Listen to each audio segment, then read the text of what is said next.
any kind of disarray over there. I didn't really have to touch it. I just where's the last one? Is it up there? The behind it? No, it should be on the pile. I think I left it on top of. I see it. I think that's what I did with it. Yeah, there's only one sheet up there. I don't anyway, know. I don't know. Well, no, I'm fine holding off. It's a big day for me. You know how I love Shakir. Yes, I do. I loved him a lot more on a 5th-round rookie contract, but still, I mean, I think he earned getting paid, and he's been paid. Yes. Khalil Shakir signs an extension. I like that he becomes go ahead. He becomes the 23rd highest paid wide receiver in the NFL, according to Spotrac. For now. That's what I was just going to say before you said that. I like that they did it before the cycle hits because better. Yeah, well, I would anticipate by the time some guys will leave the 23 and above status, get cut or whatever, and probably not get the same contract that they currently have. But still, once the shuffle is all done, I predict he's somewhere between 30 and 40 in the league as far as like highest paid guy. So be it, because that's how that works. So where does he belong on a ranking like that? I mean, the money list is never the talent list, right? But is he the 23rd best receiver in the league? No. But, whatever the dust settles at, maybe that'll be about right. More comparable, sure. He did rate very highly in some different metrics, like, top 5, top 10 in catch percentage and rack yards and things. So that there is certainly there's value there. I still think even now. His PFF grade, for those inclined to, respect that, 21st. Right at already winning. Right. I'm only paying him as the 23rd. I'm already winning. Damn. What a steal. What will I say? You know why I'm smiling? Do you know what I'm going to say? I really don't know. It's fine. Yeah. I accept that. I think I accept that. I think it's fine too. He and Cook are the same to me as like quality. I came away from this season, my bottom line was it's Josh Allen, it's Dawkins and other good players, and then there's a short list of guys that I think are really important to the Bills that they have. Different from, of course, when Diggs was here, especially earlier in his career with the Bills. And, you had stars on defense, and Von Miller is diminished, the safeties left, Trey White left. It was different. And, it was a very good season. I mean, I wanted to say fine again. It was better than in the way I think of, what the word means to me, better than a fine season. It was a very good season, but that was my bottom line on this team. And I'm not alone in that. You might mostly agree with that I'm not the Ravens. I beat the Ravens, which is what matters, but I'm not loaded. That's fair to say. No, right. And so Shakir is sort of an embodiment of that, as is Cook. Nobody's all-pro players. Nobody's. Especially Shakir. But you go online today, as I'm sure many people have that are listening now, and it's pretty much universal. I mean, you have the fans and you have the fans in the media who are like, oh, congratulations. I mean, it's pretty much universal, though. You go outside of our area, and analysts are like, yep, this is a good deal. This is a good player. And that's just kind of like how everybody read. Yeah. I didn't read any objection to this move, and I don't have one myself. He's fine, right? He's got a high floor. You get pretty much the same. I'm sorry for my voice. I don't know what's wrong with me, but I think if it's like yesterday, it'll get better. You started out like this yesterday too. Yeah, that's right. Then felt better. I don't know. I'm not sick, as far as I know. Anyway, you kind of know what he's one of the more consistent players in the league in terms of production. Look at the playoffs. 3 games, he had 6 catches exactly in all 3 games. And one was on 6 targets and the other 2 were on 7.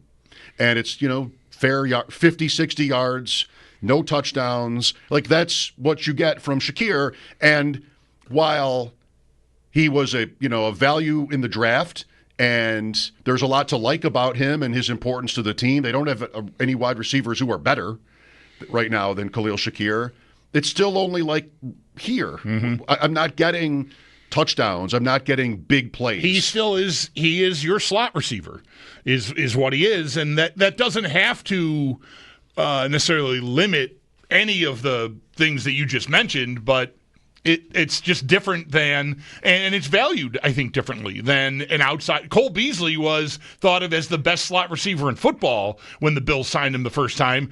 And what did he get? $9 million a year back then? Like, that's about, with inflation, that's about right for what Shakir just got. And I don't think anybody's calling him the best slot receiver in football right now. No. But maybe he's a contender for that. I don't know. I think we had a nice wave of great slot receivers have come into the league in the last St. Brown and like CeeDee Lamb and guys like this that are often lined up there, and so that sort of ends that. Right. Beasley wouldn't be Beasley would not be the best wide receiver, slot receiver in the league now, or even close. Beasley might feel like he deserves some credit as a trailblazer for lifting the prominence of the slot receiver. I don't know. A trailblazer, at least for the guys you just mentioned, who are obviously athletically, their profiles blow Beasley and Shakir out of the water. I think he was always more important to me than Cook, and the reason is going to bore you, because one's a receiver and one's a running back. So I got to keep the wheels, in motion as best I can with this passing offense that is lacking still like real explosiveness. And so Shakir was always to me an offseason priority. And so I'm not surprised that he got done first.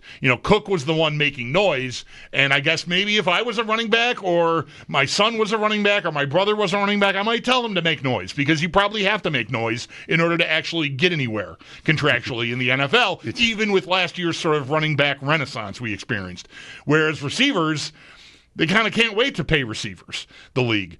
And I wonder, we talked a little bit about this last week one day when Nate was in, like looking at, say, I think that his target was, at the time, the 27th highest paid receiver in the league at the time, off last year's stuff, was Tyler Lockett at $15 million a year. Funny enough, that's the annual average value in total. I mean, I don't know if Shakir will come close to every dime of that, because the back end of these contracts often get redone, after year 2 or year 3. But anyway, the point that being made that day by Nate was that there's the Tyler Lockett, like the 27th highest paid receiver in the league, getting $15 million, with running backs sort of catching up last year. Like, maybe we're going to see a shift, and teams are going to stop paying number 2 receivers so much money, right? Number ones, we know what the marketplace looks like for guys that are certifiable studs out there, and I don't know that that's going away anytime soon,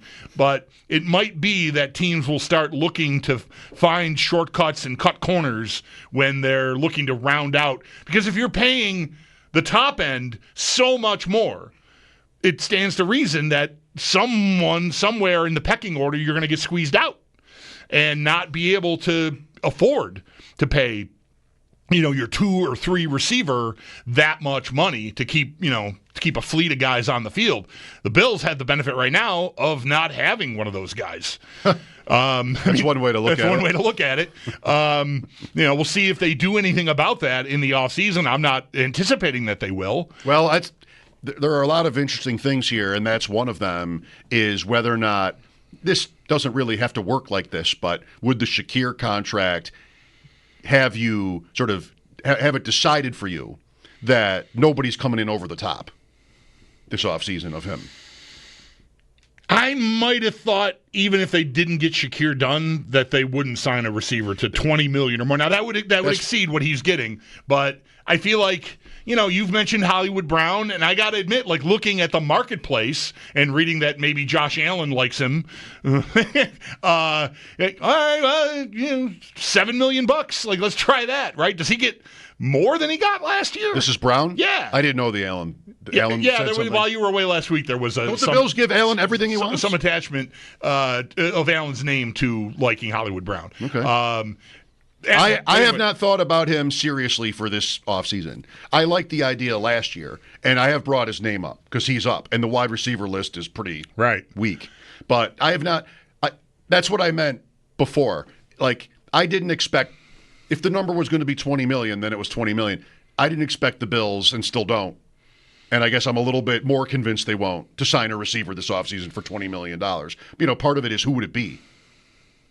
But even just like in theory, no, I'm not sure if in theory is enough. I think in theory plus what the list looks like, I wouldn't expect, and didn't expect them to do that. So Shakir makes sense. He's good. 18 games this year, he got you more than 72 yards twice. He got you 4 touchdowns. I think the thing that you can't lose sight of, I don't know, this is a little bit superficial, but the thing that I think you can't lose sight of here is the dollars are about to explode again. Like this contract, any contract being signed right now, or maybe a better point would be like last year, what it's going to look like in 3 years with the cap exploding again. I don't know. It's almost like, what's the point of ranking them? And that happens, right? Matthew Stafford is being talked about right now. Like, is he a top 10 or top 9 based on $50 million, what the threshold is? You look at a list of the top 12 quarterbacks by AAV, Allen is not on it. Right. Like, he's not in the top 12. Trevor Lawrence is, some guys just like the ladder at work or whatever it is, it's your turn. And teams make those commitments, of course. And so that might explode again too. At quarterback, whoever's up this year or next year is, maybe in a great spot. Yeah, I think Allen, there's to me, I wouldn't want to say this, unequivocally, like this is going to happen, but it shouldn't surprise anyone if at some point between now and September, we find out that Josh Allen just became the highest paid player in the history of the sport. Because they're going to do something to try to free up cap room, and even making him the highest paid player in the history of the sport will do that. Because of the way they'll structure it. I mean, they'll just kick cans. They will kick 10-gallon drums down the road. Forget about a can. Cantaloupes. They're just going to be so. And he's due for an adjustment, and that can be more than just restructuring and turning salary into bonus and what that they can just give him a whole new deal. And I think it might be time for that. He's the MVP. So you want to keep up appearances. You certainly want to keep him from ever lying awake at night thinking, I'm the 15th highest paid quarterback in the league. What the hell is going on here? What's Mahomes? Right? I haven't looked at that list, but I'll bet he's not far from where Allen is. No, right. It's that long ago. Yeah, right. And so that all and maybe if they both get done this year, then Mahomes will become that, right? But if Allen gets into to the finish line first, at the moment, I think that's what he'll be, the highest paid player in the history of the sport. Okay, I mean that's how it always goes, right? He's obviously worth it. I mean, worth elite level money, whatever that is always changing. I think the thing with Shakir. I never spent 2 seconds thinking he wouldn't be on the team next year. It is interesting to put him next to Cook because Cook has been noisy so far, and I don't know if Shakir has done anything, just publicly. That's what we have to work with. But he gets the deal done. Man, Bean today, McDermott yesterday, they can't stop telling you how much they love Cook. Beautiful man. Yep. Today he was described as by Bean. Yesterday, McDermott just, what it's like to coach him and everything. Are they just filling time or are they speaking to him? It reminds me of Diggs, actually, because when speculation was rolling when it came to Diggs and where his heart lied and everything like that, when McDermott and Bean would talk or when Allen would talk, they'd constantly just beg you to believe how much they love him. Like, it was just so over the top. I don't know if it means anything with Cook. It's not like it went on and on and on, but, both guys are going so hard here at the Combine to tell you what they think of him. I think that's an effort. You like to play the opposite game, and I don't need to exactly, well, I don't want to rip that off either by making this point, but I think that when you're in a situation where a guy has made noise publicly, and I guess, he scrubbed it's all gone now, but, we know it happened. When a guy does that, And you definitely, you don't want to certainly be portrayed publicly as being mad about it because you value the player. I think the last thing you want to ever seem like is like you're running away from how good the guy is. So they're still, talking him up. I liked McDermott on him yesterday. You can dismiss it as glowing platitudes out there if you want to, or even you in here. But the work and how rewarding that is for a coach to see a guy make, progress and take the job seriously. I also think there's a message in there to a guy like Keon Coleman when McDermott is talking, because he sounded very much the opposite about Coleman. They're in different places in their careers, obviously. One's only played 1 year, one's already completed 3. But I think they did a good job of not running away from his value, but yet also not telling you, we're just going to meet whatever price he names. Like, we got to sit down and figure something out. And, there's a place to do that. But out here, you should be talking about how awesome he is and how hard he's worked. That's fair enough. Okay. Like, I don't think that strengthens his position so much. Like, walk in a room and say, like, well, you said I'm great, so give me $15 million a year. Like, no, that's not how this works.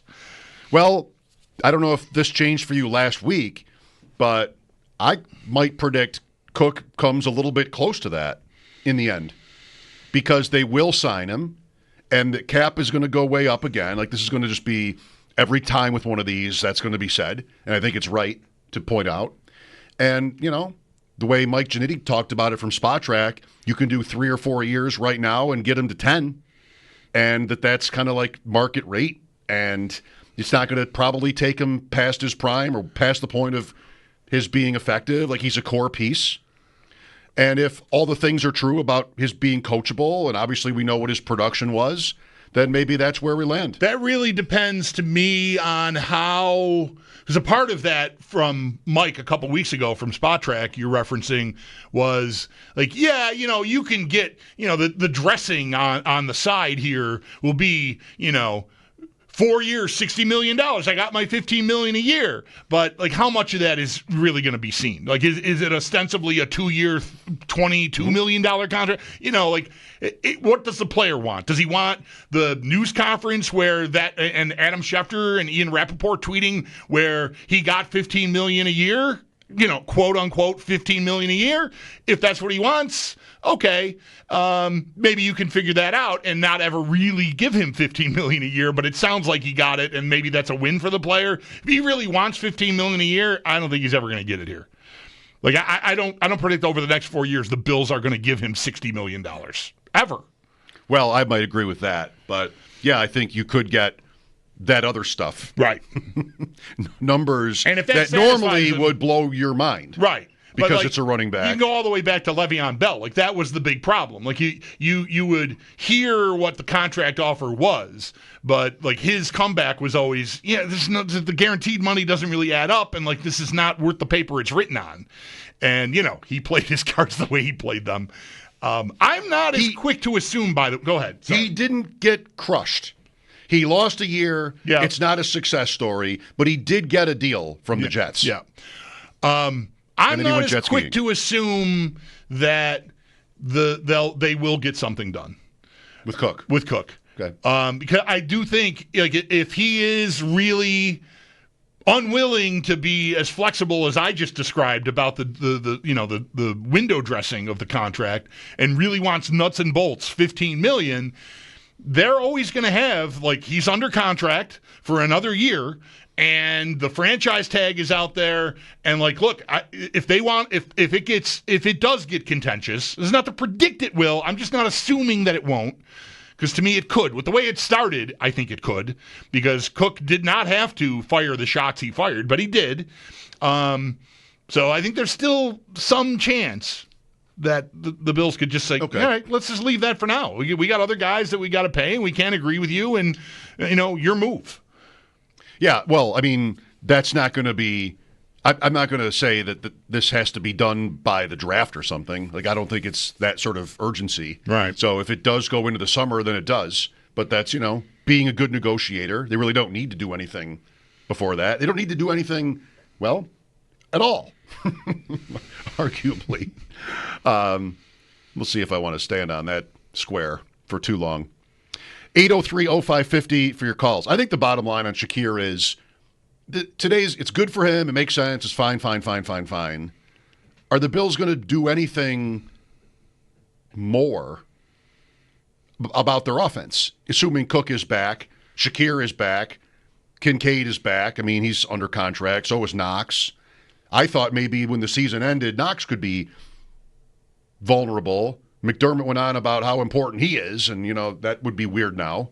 It happens. He also said he's going to keep his special teams coach. I mean, I was waiting to say that. Happens. Yes, right. But, yeah, I think, does anybody not? It's a debate. Does anybody think their offense will be much different? That they want it to be? That they're going to bring somebody in? I mean, the best they're going to do, I know we have to get to a break, but the best they're going to do in the draft at a skill position is the late second round pick, maybe. I guess never with the pick 30. Is that going to be? Well, I can't say never. But I expect the same. If they go 3 years in a row to a pass catcher and the first two have turned out like they have, that's weird.